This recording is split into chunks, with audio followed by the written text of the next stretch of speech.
Muchas gracias. Yo no soy italiano como Rocco, a pesar de que tengo un gran afecto por Italia. De hecho, presido la parte española del Foro de Diálogo Italo-Español. No soy profesor, lo he sido. No soy político, mejor dicho, lo sé siempre, pero no ejerzo de político como él todavía ejerce. Pero a pesar de ello, me gusta hablar tanto como Rocco. Mi problema es que soy veterano en estos encuentros y vengo con el texto articulado, escrito, para que después se pueda publicar, y hace rato que intento sacar cosas para ajustarme al tiempo. Agradecerles la invitación, Lute, los amigos del Partido Demócrata Cristiano Chileno, los amigos chilenos en general. Para mí es un honor hacerlo, además en el contexto de una persona que antes el vídeo recordó, pero que conocí bien, profundamente, Osvaldo Payá. Fui uno de los padrinos de su ingreso en la Internacional y además en el contexto de alguien que al principio tenía que hacer la última intervención, al que hizo referencia antes Gute, Guillermo León Escobar, un buen amigo colombiano. La última vez que le vi nos acompañó mi esposa y a mí a una visita al Vaticano, de esas visitas que se saborean porque es la visita interna de alguien que tiene un prestigio y crédito como embajador, que estuvo durante mucho tiempo con 3 presidentes distintos colombianos. Dicho esto, vamos al grano. Intentaré ajustarme al tiempo y quizás me exceda en la rapidez de la lectura de mis palabras y por tanto me aleje mucho de ese tono pausado de nuestro querido y recordado amigo Osvaldo Payá. Debería reflexionar sobre la democracia del siglo XXI hacia una humanización global. Cualquier reflexión a propósito de las características deseables de la democracia del siglo XXI obliga a iniciar mis consideraciones a partir de 2 premisas iniciales. La primera, que pese a su expansión geográfica e incluso cultural, la evolución experimentada por la democracia en los últimos años no ha resultado tan satisfactoria como hubiéramos deseado. Después de décadas e incluso siglos pensando que la democracia es el mejor de todos los sistemas, lo cierto es que hoy en día percibimos más que nunca que la realidad no se ajusta por completo a la teoría y que en algún lugar u otro el deseable progreso democrático se ha desviado de la ruta deseable.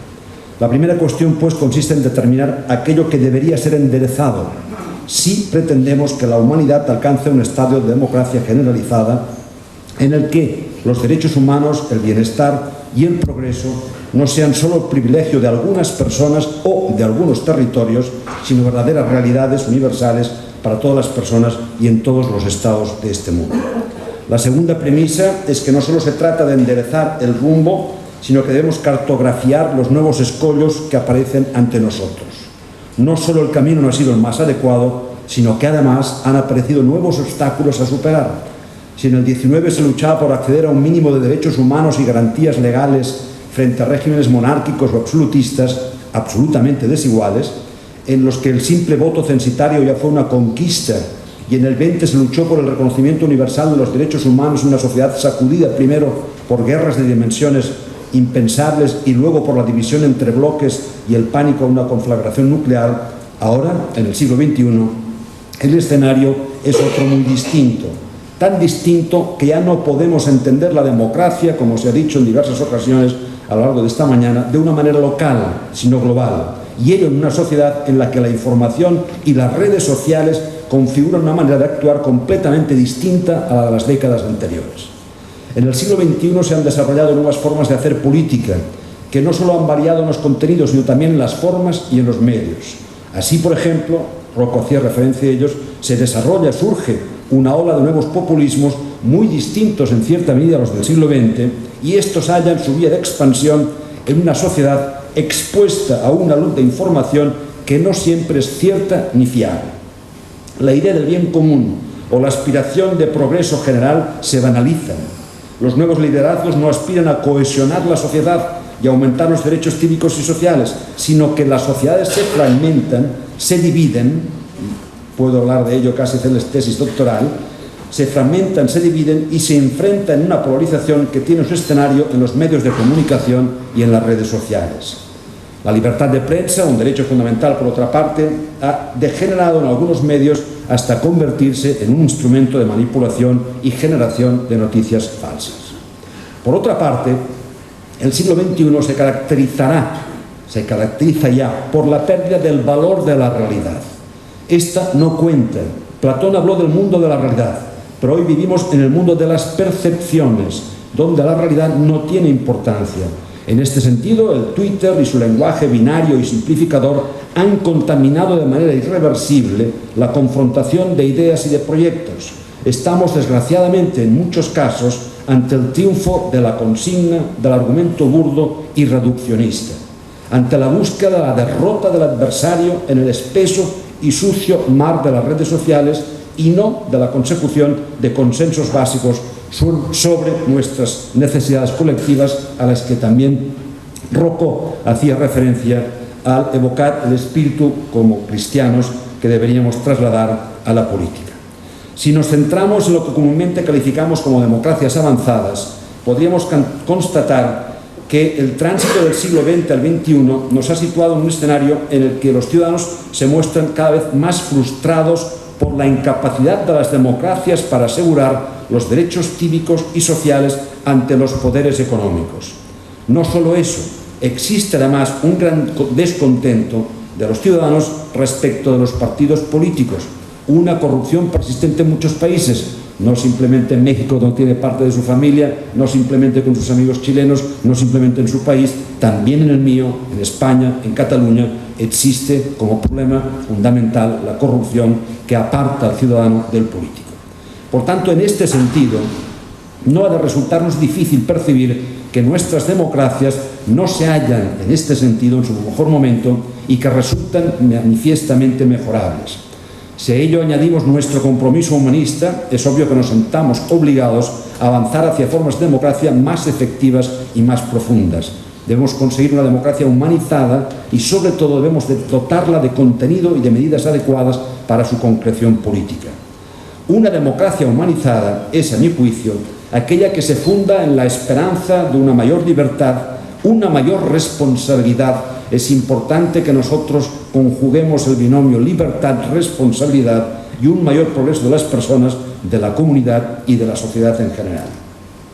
Pero de la misma manera que la fe sin obras no avala nada, para que ese anhelo democrático sea efectivo debemos luchar por la transformación del mundo en pro de la libertad y de la fraternidad humana. No se trata de recurrir más o menos a bellas palabras altisonantes pero desprovistas de contenido, muy al contrario, debemos impulsar unos valores culturales, cívicos y sociales que permitan resolver los problemas de nuestra democracia actual. Años atrás, cuando otros pensadores humanistas reflexionaban sobre los retos de la democracia, solían aludir a la crisis de la civilización liberal, al individualismo, al nazismo o a la visión marxista y estatalista del Estado o del totalitarismo. Estas fueron, en definitiva, las cuestiones, no las únicas, pero sí importantes, sobre las que reflexionaron Don Sturzo, Maritain, Mounier, guste más o menos a mi amigo Rocco y otros muchos, pero algo ha cambiado desde entonces. El Estado ya no goza de aquel protagonismo de la primera mitad del siglo XX y también se ha visto que ese Estado, antes divinizado, es ahora impotente ante los embates de la economía o de la tecnología.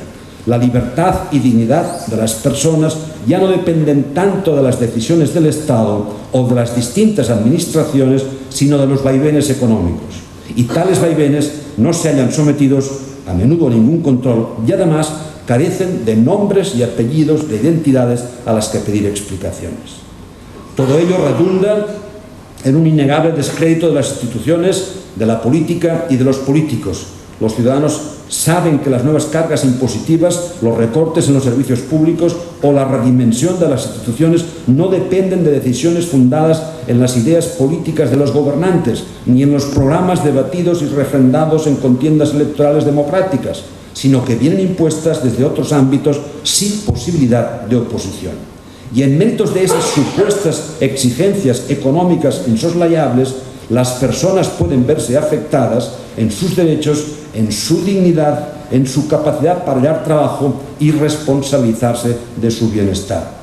La economía puede, de hecho está creando burbujas que se expanden sin control y puede, y de hecho así sucede, cuando así lo precisa, crear legiones de personas y familias sin empleo, situarlas en los límites de la pobreza y además desposeerlas de cualquier derecho a la solidaridad pública. Antes la señora Giovanelli nos explicó el alcance de la pobreza, hizo referencia a otros continentes también. En nuestras propias ciudades, en nuestros propios países desarrollados existe esa pobreza. Ante Un Estado incapaz, por tanto, de contener los dictados económicos, es imprescindible que los ciudadanos se sientan alejados, es comprensible, que los ciudadanos se sientan alejados de la política. No es tanto un problema que también, fruto del desencanto ciudadano o del progresivo alejamiento participativo. Esta es la consecuencia. La causa es el claro desprestigio de las instituciones que deriva de su incapacidad.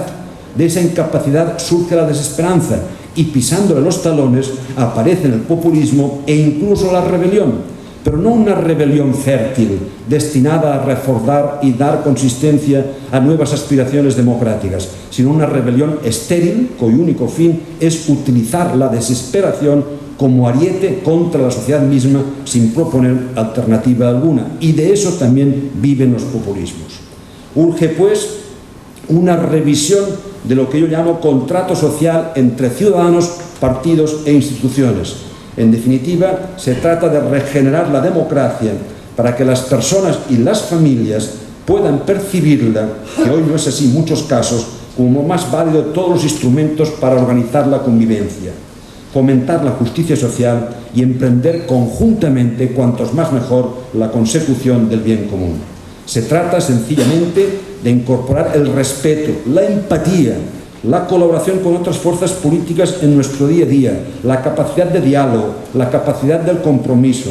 El ciudadano debe poder percibir que la política no es una lucha descarnada por el poder y el control del presupuesto, sino un ámbito en que las distintas posiciones se encuentran, debaten y arbitran fórmulas para la defensa del bien común. La política debe infundir ilusión, la infundó, proyectar valores, gestionar recursos y garantizar y ampliar derechos civiles y sociales. Esto no se consigue mediante la fragmentación de la sociedad, ni con la prepotencia, ni con la demagogia, ni con posiciones radicales. Y sobre todo, debemos evitar confundir las ansias de renovación y de regeneración política con las actitudes y los objetivos de los partidos populistas o antisistema.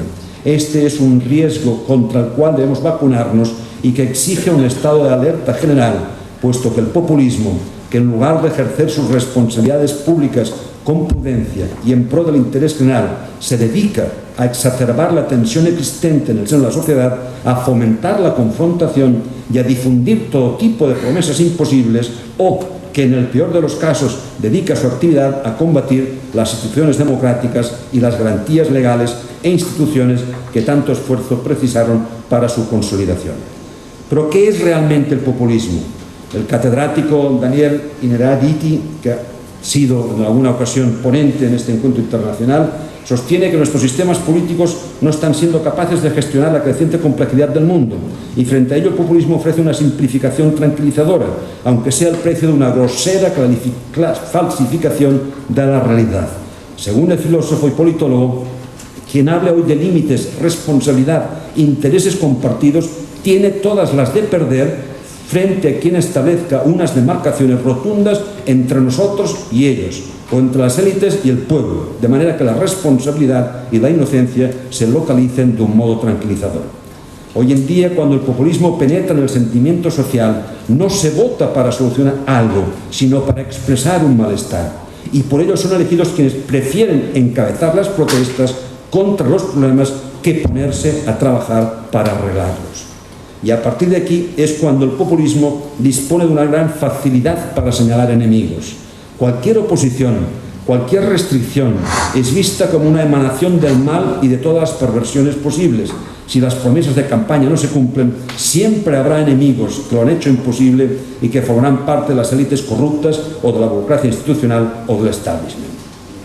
Muchos de estos hombres fuertes, cuando se alude, y yo no lo comparto, a la necesidad y la tentación de confiar el destino a un hombre fuerte, Estados Unidos, Filipinas, etcétera, etcétera, a mi juicio, estos liderazgos no son aceptables en el siglo XXI, cuando el liderazgo y el progreso efectivo consisten precisamente en establecer conexiones y crear coaliciones que pongan a todo el mundo manos a la obra y que permitan aprovechar las múltiples energías de una sociedad libre formada por personas y cuerpos intermedios responsables. Esta es la forma de actuar que ha de producir resultados reales y no una continua política de sobresaltos, de acción-reacción ante los problemas imprevistos. En la red Quien consigue imponer su relato, sea cierto o no, obtiene un capital político traducible en votos o influencia. El filósofo y politólogo Manuel Arias Maldonado ha anunciado repetidamente la balcanización que se experimenta en las redes, caracterizada por la tendencia a consumir solo noticias modeladas con arreglo a preferencias políticas preexistentes. En expresión de Maldonado, los ciudadanos habitan burbujas cognitivas donde consumen información y se relacionan con personas alineadas ya con sus creencias. Y lo necesario en las sociedades complejas es hablar cada vez más con tus adversarios y no limitarte, como a menudo sucede, a hablar con los tuyos. En este contexto, se ha dicho siempre que el futuro de la democracia pasa por una mayor democracia. Sin duda, se trata de una frase bella e interesante, pero con el eterno problema que ha de ser dotada de contenido concreto para que tenga algún significado. A mi juicio, la democracia solo se podrá fortalecer con una progresiva recuperación de valores éticos. Esto significa que no disponemos de remedios mágicos o inmediatos y que el fortalecimiento democrático pasa necesariamente por la formación cívica y ética de los ciudadanos, por la educación. Antes aludía a la necesidad de recuperar ese contrato social entre ciudadanos, partidos e instituciones. No se trata de sentarse ante una mesa a firmar ningún papel ni declaración de intenciones, pero sí que debemos esforzarnos en un cambio de actitudes, en una recuperación de valores, en una mayor formación cívica. Debemos recuperar palabras como respeto, responsabilidad, transparencia, voluntad de servicio, cooperación, diálogo, entendimiento. La reconciliación con la democracia ha de provenir, pues, de una visión humanista que profundice en el despliegue de las libertades, de la iniciativa y de la responsabilidad personal y comunitaria. Nada somos si no es en el contexto de esa proyección en nuestra comunidad. Es necesaria una visión que comporte la conciencia de una vinculación mutua entre las personas, aludía también Rocco, la conciencia de esa vinculación que refuerce la fraternidad, la promoción de la participación, la justicia y la solidaridad. Y también, obviamente, es necesario que los propios políticos sientan la necesidad de dignificar la política. La revalorización de la democracia solo podrá ser resultado de un cambio en las ideas y en las formas. No solo debemos armarnos de valores, sino que también debemos optar por una forma distinta de concebir la controversia política, alejada de la continua descalificación del adversario, de la voluntad continua del desgaste, de la demagogia y de la radicalización de posiciones. Hemos de trabajar en favor de una cultura política más compleja y matizada. Uno de nuestros principales problemas radica en que cuando las sociedades se polarizan no dan lugar a procesos democráticos de calidad. Permítanme en este punto articular una breve reflexión sobre algo que al menos en mi país está muy en boga: los referéndums. Se presentan como la panacea de la democracia y, sin embargo, a mi juicio, no lo son. Es cierto que poseen el mérito de ser rápidos, simples y espectaculares, pero ¿acaso aportan eficacia y equilibrio al proceso de decisión? Lo dudo mucho. El referéndum simplifica problemas complejos mediante una respuesta binaria. En Europa, en Gran Bretaña con el Brexit, en Italia, en Hungría, lo que se intenta en Cataluña. Los referéndums en democracias parlamentarias ofrecen atajos que dan la impresión de ayudar a la democracia, mientras que en la realidad la están debilitando. A menudo, no siempre, claro está. Al fin y al cabo, para ustedes, chilenos, resultó un instrumento eficaz para recuperar la democracia, pero a menudo decía, un referéndum no significa necesariamente respetar al pueblo, porque la intención es manipularlo. No se debe denigrar la democracia representativa, sino rehabilitarla. Esta música me recuerda que en los mítines, cuando ya tenía que entrar el siguiente en televisión, que era un señor que se llamaba Artur Mas, que fue presidente de Cataluña, y tenía prisa para coger el corte de televisión, a mí me ponían mis socios la música cada vez más potente y yo me quedaba en el escenario hasta que llegaba. Al ciudadano le resulta difícil entender las razones por las que los distintos partidos no colaboran en la consecución del bien común. Muy al contrario, su percepción a menudo cierta es que los partidos solo atienden a sus objetivos estratégicos, los internos propios, para alcanzar el poder, sin que les importen ni las dificultades ni los problemas que las familias y la comunidad en general padecen día a día.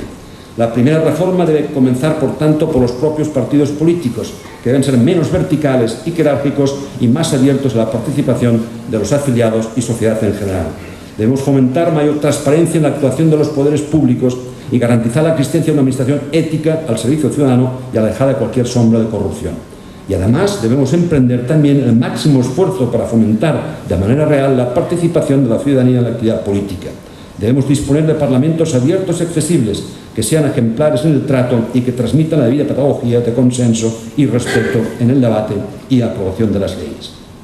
Pero sigo insistiendo en que el primer impulso para restablecer la confianza en la democracia y en la política ha de provenir de los mismos políticos. De nada servirá diseñar reformas, aumentar garantías, fomentar participaciones, si la política sigue siendo un coto cerrado de lucha por el poder y en el que no existe otra regla que el todo vale, si los políticos no rendimos cuentas y si en definitiva solo pretendemos el ciudadano que nos vote de vez en cuando.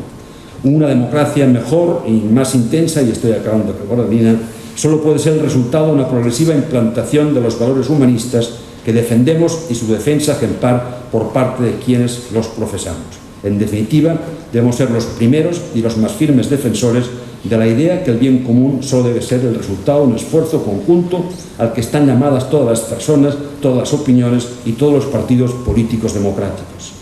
Debemos ser ejemplares en la capacidad de diálogo, en el respeto al adversario y transmitir con claridad el mensaje de que nadie posee la verdad absoluta y menos aún el derecho a implantar unilateralmente medidas sin el debido consenso y prescindiendo de las reglas que garantizan los derechos democráticos del conjunto de la sociedad. Si lo conseguimos, si reimplantamos la necesidad de unos profundos valores éticos, morales y cívicos, habremos dado el paso más decisivo para el fortalecimiento de la democracia humanitaria en el siglo XXI.